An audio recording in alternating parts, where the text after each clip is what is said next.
Useful railway.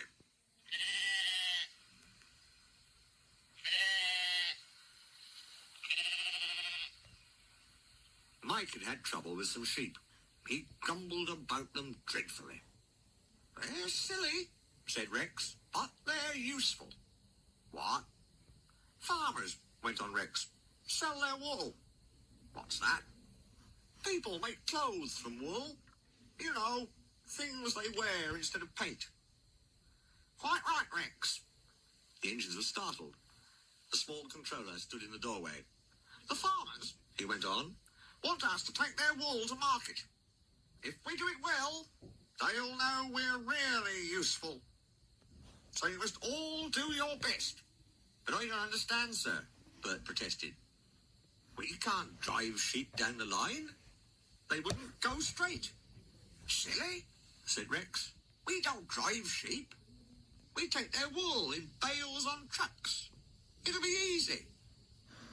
The small controller laughed. "Very well, Rex," he said.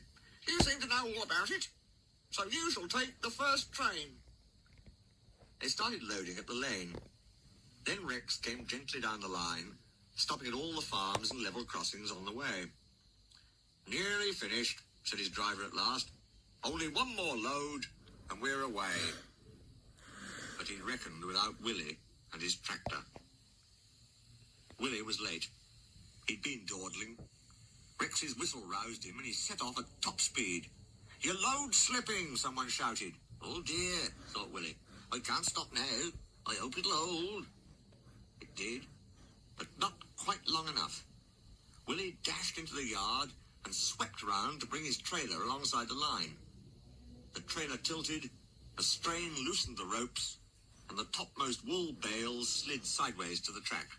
"Crumbs!" burst out Willie. "That's torn it. I must warn Rex."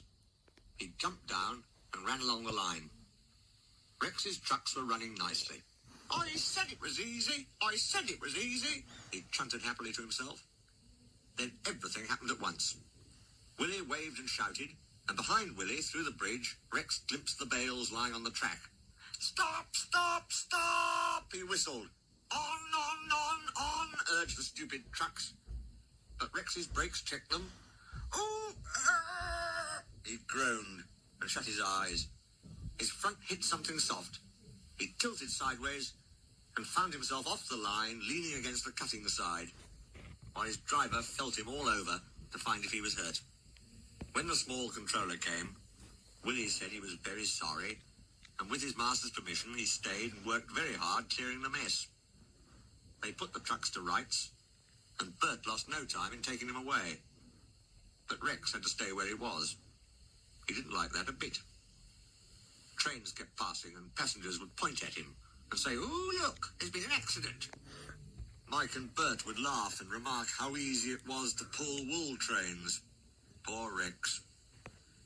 They lifted Rex to the rails at last, and Bert and Mike helped him home. "That accident served me right for being swanky." "No," said Bert. "It wasn't your fault at all." "Sorry we laughed." This came from Mike. The small controller was waiting.